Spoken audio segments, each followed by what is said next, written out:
नमस्कार, news bioscope देख रहे हैं आप। मैं हूं मनीष कुमार वर्मा। आपको बता दें कि छत्रपति शिवाजी महाराज की जयंती पर कुर्मी महासम्मेलन का आयोजन किया जा रहा है। जी हाँ, बिहार के राजधानी पटना में ये जो आप हमारे पीछे पोस्टर देख रहे हैं, कुर्मी एकता रैली का जो है वो 19 फरवरी 2025 को यानी कि कल 11 बजे होना है।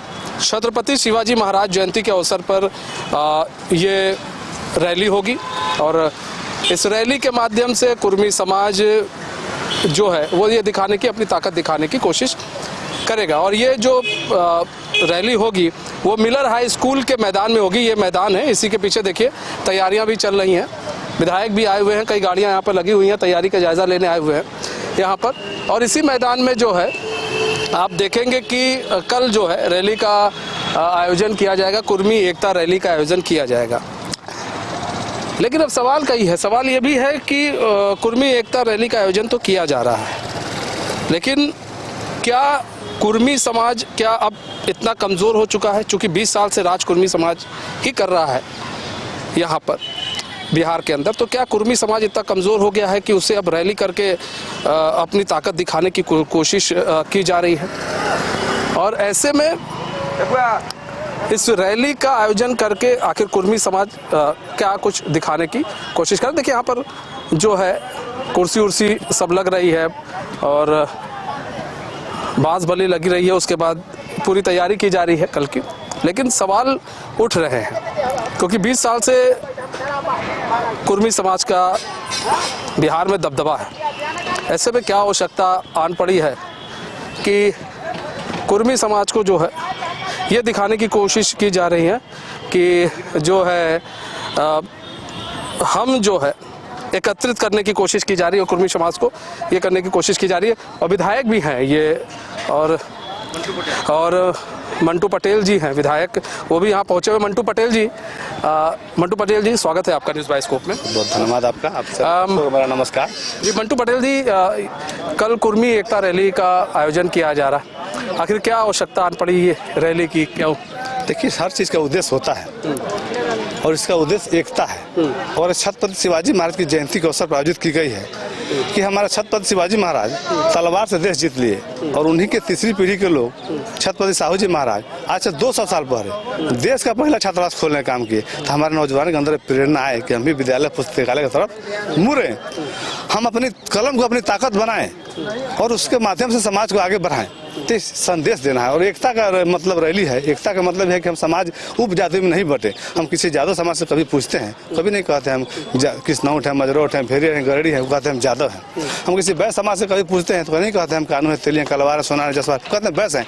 और हमारे लोग पूछते हैं कि आप कौन कुर्मी हैं, तो हम उससे बटने से हमारी आबादी के अनुसार हमें सीट घट रही है। हम मुखिया में, जिला परिषद में, विधायक में, प्रमुख में, सांसद में, हम कुर्मी धानों को जैसा घुमेला करते हैं हम अपनी घट रहे हैं। और हम शिक्षा के माध्यम से अपने समाज को मुखिया बनाएं तो सचिव भी बनाएं, हम प्रमुख बनाएं तो बीडीओ भी बनाएं, हम विधायक बनाएं, एसडीओ बनाएं। हमारा समाज सामाजिक रूप से, राजनीतिक रूप से, आर्थिक रूप से तरक्की करे, शैक्षणिक रूप से, इसके लिए सम्मेलन किया जाए। अच्छा, एक चीज़ और भी मंटू जी, 20 साल से आप ही लोग सत्ता में राज कर रहे हैं, तो ऐसे में क्या कुर्मी समाज कहाँ आपको लग रहा है कि पीछे होता जा रहा है? पीछे हम और आगे जाएंगे तो क्या दिक्कत है? हमारे समाज यदि 100 लोग डाकू बन जाएंगे तो सबको समाज घाटा होगा, लाभ होगा, सबको घाटा होगा। यदि मेरे समाज में 100 लोग डॉक्टर बन जाएंगे तो सबको लाभ होगा। हम पुस्तकालय बनाते हैं, छात्रावास बनाते हैं, हमारे समाज के 35 संगठन अच्छा काम अलग अलग क्षेत्र में करते हैं, तो उसका लाभ सभी समाज के पूरा जिला राज्यवासियों को मिले। हमारा एक अनुमंडल से संगठन है दाऊद नगर में, अनुमंडल से कुर्मी विकास समिति दाऊद नगर, जो विगत 50 साल से हमारे समाज के बच्चों को जो फर्स्ट सेकंड थर्ड करते किसी प्रतियोगिता परीक्षा में, उसको प्रोत्साहित कर दिया, उसको पैसा दे दिया पढ़ने के लिए, जो गरीब कमजोर मेधावी छात्र है,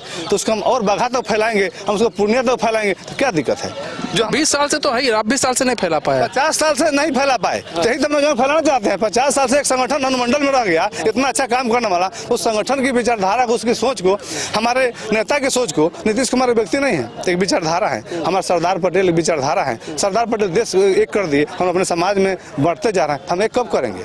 हम उनकी विचारधारा को आगे बढ़ाएंगे, हम अपने समाज को एक करने का प्रयास करेंगे। तो एक कोशिश है एकता। अब चूंकि अब चुनाव आ रहा है तो कोशिश कर रहे हैं, इससे पहले भी कोशिश कर लिए होते आप लोग? हम लोग हर जिला में 5 साल से छात्रावास बनाते हैं, सीतामढ़ी बनाए, जहानाबाद बनाए, अभी समस्तीपुर आज की डेट में छात्रावास बन रहा है। हमारे विद्यालय पुस्तकालय हमारी परंपरा रहे, उस परंपरा को आगे बढ़ाना, अपने महापुरुषों की विरासत को आगे बढ़ाना, अपने इतिहास को जानना और लोगों को बताना, इसका मुख्य उद्देश्य है। अच्छा, क्या ये आप लोग ये भी दिखाने की कोशिश कर रहे हैं कि देखिए हमारे अंदर कितनी एकता है, कुर्मी समाज को एक एकता दिखाने की, एक वर्चस्व दिखाने की कोशिश की जाए? कोई वर्चस्व की लड़ाई नहीं है, यह हमारे अपने लोगों को बताने की लड़ाई कि हम अपने इतिहास को जाने और अपने महापुरुषों को जाने और शिक्षा। आपने यदुवंशियों का नाम लिया, आपने कई ऐसे जातियों के नाम। आप गलत बोल रहे बताइए, यदि आपकी नजर से गलत बोलते हैं तो हम टूट रहे हैं। लोग हमारे अंदर ये भावना डाल रहे हैं कि हम अलग अलग हैं। नहीं, हम अलग नहीं, एक हैं। हम सरदार पटेल के वंशज हैं। पटेल मतलब कुर्मी, कुर्मी मतलब एकता, यह संदेश देना चाहते हैं। अच्छा, मतलब आप लोग ये दिखाने की कोशिश कर रहे हैं हम एक हैं, लेकिन 20 सालों से तो एकता आप लोग फैला ही रहे ना आप लोग, क्योंकि सरकारी में सरकार में जो नई पीढ़ी आई है ना,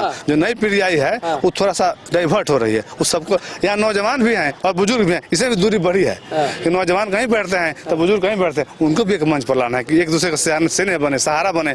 हमारे कोई बच्चे गरीब हैं, कमजोर हैं, उसके लिए हम क्या कर सकते हैं, उसको पढ़ाई लिखाई के लिए एक दूसरे का सहारा किस तरह बने। हमारे यदि भभुआ किसी व्यक्ति को हमारे समाज का दर्द हो तो उसकी महसूस पूर्णिया के लोगों को हो, तब ना एकता का मतलब है। 50 लाख बिहार में है, क्या मतलब है? तो विधायक जी, आपको लग रहा है कि जो आप कह रहे हैं कम्युनिकेशन गैप आ गया है बुजुर्ग और युवाओं के बीच में, तो इस रैली के जरिए उस कम्युनिकेशन गैप को आप भर सकते हैं? हाँ, कोशिश तो कर सकते हैं, कर रहे हैं। आप यहाँ देखेंगे, कल भी देखेंगे, आपको नौजवान भी रहेंगे तो बुजुर्ग भी रहेंगे, गार्जियन भी। लेकिन मंच से तो सिर्फ भाषण होगा, एक कैसे होंगे? संदेश होगा, भाषण का रैली नहीं है, वोट मांगने का रैली नहीं है, यह समझाने का रैली है कि आपकी आवश्यकता पहली क्या है, आपकी प्राथमिकता क्या है। लेकिन बताएंगे ना सरकार में क्या क्या हुआ। आपको सरकार की तो बात सरकार को होती है। सरकार के आपको 50,000 के मोबाइल की जरूरत है कि नहीं, आप लेकर चलते हैं और बेटी की 3,000 का महीना फीस बाकी है, ये कौन बताएगा आपको? हमारी आपकी आमदनी बराबर तो नहीं है कि हमारी प्राथमिकता है। हमारे समाज के सब लोग इनकम बराबर नहीं है, किसी का 5,000 किसी का 50,000 है कि हमारी इनकम 5,000 भी है। हमारी पहली प्राथमिकता शिक्षा हो, उस 5,000 से हम कलम खरीदना है, किताब खरीदना है, कि चश्मा टोपी खरीदना है। चश्मा टोपी 6 महीना काम आएगा तो कलम किताब 6 साल हमारे जनरेशन काम आएगा। ये हमारे समाज को बताना है। नीतीश जी सरकार अच्छा काम की, बिजली ला दिए, पंखा पर लगा लिए, बॉल लगा लिए, बिजली लगा लिए। अब इस बत्ती को कब बुझाना है, कब जलाना है, ये कोई सरकार बताती है आपको? बताती है कि पंखा कब चलाए, कब बताए? ठंडा में पंखा बंद कर देते हैं, गर्मी में चलाते हैं, दिन में लाइट बुझाते रात को जलाते हैं ना। ये आपको समझ है ना? तो जनता समझ जाए कि हमारी भी समझ आ जाए कि हमको जीवन में आगे बढ़ना है तो बेटा बेटी को पढ़ाना है, यह सोच हमको डेवलप करना है। ये तो बताना है। ये ठीक है कि आप बेटा बेटी चाहते हैं पढ़े लिखे आगे बढ़े, ये बहुत अच्छी है। लेकिन जब आपको मंच सजाते हैं तो मंच पे तो नेता ही रहते हैं, और युवाओं को कैसे, जैसे युवा उनको कैसे समझाते हैं अपने समाज कम्युनिकेशन गैप को भरा जाएगा, जैसे युवा है कैसे भर देंगे? इनको बताएंगे, क्योंकि हम हर घर से यही बात हो रही है। 20 साल से आप नहीं बता पाए, इस रैली के जरिए कैसे बता? जब अवसर मिला, हमारे समाज के 35 लोगों ने तय किया, हमने तय नहीं किया, हमारे समाज के 35 संगठनों ने तय किया कि हम लोग अलग जो दिशा में चल रहे हैं, इसका एक कार्यक्रम हो, इसके आप संयोजक बनिए और इस कार्यक्रम का सफल आयोजन कीजिए। हम अपने दायित्व का पालन कर रहे हैं और सारी बातों को मन से हम लोग बताएंगे। हम अपने नेताओं के बारे में जानते हैं, मेरा मुख्यमंत्री कौन है, मेरा सांसद कौन है, मेरे मंत्री कौन है, मेरा विधायक कौन है, लेकिन मेरे समाज के अच्छे किसान कौन है, ये कौन बताएगा? मेरे समाज के अच्छे डॉक्टर कौन है, मेरे समाज के अच्छे वैज्ञानिक कौन है, मेरे समाज के अच्छे इंजीनियर कौन है? समाज आप मतलब कौन बताएगा? नहीं तो मतलब ये भी तो आप नहीं, अभी जैसे बात के राहुल जी बात करते हैं, दलित अति पिछड़े की बात करते हैं, हमारे समाज के अच्छे किसान है, कौन बताएगा? उससे प्रेरणा हम कब लेंगे? हमारे नौजवान हमारे कब प्रेरणा लेंगे? हमारे वकील भी हैं, डॉक्टर भी हैं, इंजीनियर भी हैं, किसान भी हैं, तो उससे हम सीखें कि हम पढ़ लिख कर उस मुकाम पर पहुंचे। अच्छा, मतलब आप ये बता के ये कोशिश करने बताने चाहेंगे कि ये देखिए कुर्मी डॉक्टर है तो इनके यहाँ जाओ, बगल में यदुवंशी है तो उनके यहाँ जाओ। एक आम आदमी, एक किसान का बेटा, मजदूर का बेटा पढ़ लिख कर IAS बन सकता है तो आप भी पढ़ लिख IAS बन सकते हैं। ऐसी प्रेरणा अपने दिमाग में, दिल में लाएं कि हम साधन संपन्न होते हुए भी हम अपनी पहली प्राथमिकता शिक्षा को चुने, हम अपनी पहला खर्च शिक्षा में करें। यह संदेश और दुनिया में जितने भी समाज के लोग हैं उसके हम एक संदेश दे सके, उसके लिए माइलस्टोन बन सके, हम एक रास्ता दिखा सके, क्योंकि मेरा समाज पथ प्रदर्शक रहा है और उस पथ प्रदर्शक की परंपरा को आगे बढ़ाना इस रैली का उद्देश्य। बहुत बहुत धन्यवाद। तो ये देखिए मंटू जी थे और इन्होंने साफ तौर पर बातें कही हैं मंटू जी ने कि इस रैली के जरिए जो एक कम्युनिकेशन गैप आ गया है बुजुर्गों में और युवाओं के बीच में, उसको भरने की कोशिश है। एक बार फिर से कहेंगे अपने जो हमारे सहयोगी हैं कैमरामैन हीरा, उनसे कहेंगे दिखाएं, यहाँ पर कहा जा रहा है कि हज़ारों की तादाद में लोग आएंगे और ऐसे में ये कोशिश की जा रही है कि जैसे कुर्मी समाज के लोग हैं वो किस तरह से आगे बढ़ें, कैसे IAS बने, कैसे डॉक्टर बने, कैसे मतलब कुर्मी समाज जो पिछड़ रही है उसे कैसे आगे लाया जाए। लेकिन कई सवाल उठ रहे हैं। अब यहाँ पर देखिए रैली को लेकर भी सवाल उठ रहे हैं। यहाँ पर कई सवाल इसलिए भी उठ रहे हैं कि आखिर क्या कुर्मी समाज वास्तव में अभी 20 साल से यहाँ पर कुर्मी का ही शासन है, तो ऐसे कुर्मी समाज के वास्तव में 20 साल से पिछड़ता जा रहा है। अगर पिछड़ता जा रहा है तो फिर पहले इस पर ध्यान क्यों नहीं दिया गया?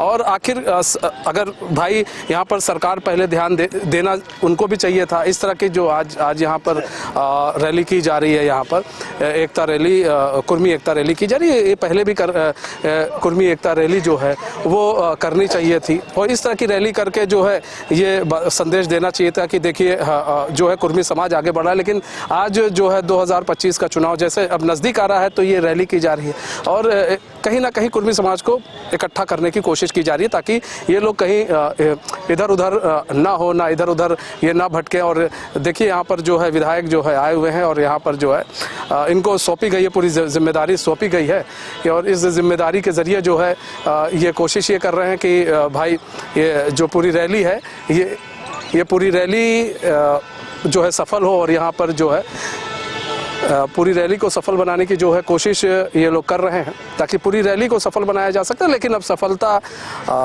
तो अब जब कल रैली होगी तो पता चलेगा यहाँ पर कितनी सफल हो रही है। लेकिन मंच पर तो अगर आप कम्युनिकेशन गैप को ख़त्म करना चाहते हैं तो आपको घर घर जाना चाहिए। आप इस तरह की रैली के ज़रिए आप सरकार की चीज़ों को बता सकते हैं, सरकार की योजनाएं बता सकते हैं, सरकार की अच्छाइयाँ बता सकते हैं। लेकिन एक कम्युनिकेशन गैप को क्या भरा जा सकता है, ये भी एक सवाल उठेगा। और बार बार देखिए ये सवाल इसलिए उठना लाजमी है क्योंकि आज ऐसी आवश्यकता अगर आन पड़ रही है कुर्मी समाज को एक करने की, तो यानी कि कहीं ना कहीं एक लूप पॉइंट छूटा है कि कुर्मी समाज जो है कहीं ना कहीं छिटक रहा है, इधर उधर हो रहा है। और ये बात जेडीयू को भी लग रही है कि कुर्मी समाज इधर उधर हो रहा है, ये बात बीजेपी को भी लग रही है कि कुर्मी समाज इधर उधर हो रहा है। ऐसे में इस समाज को एक करने की कोशिश की जा रही है ताकि 2025 के चुनाव में एक मुश्त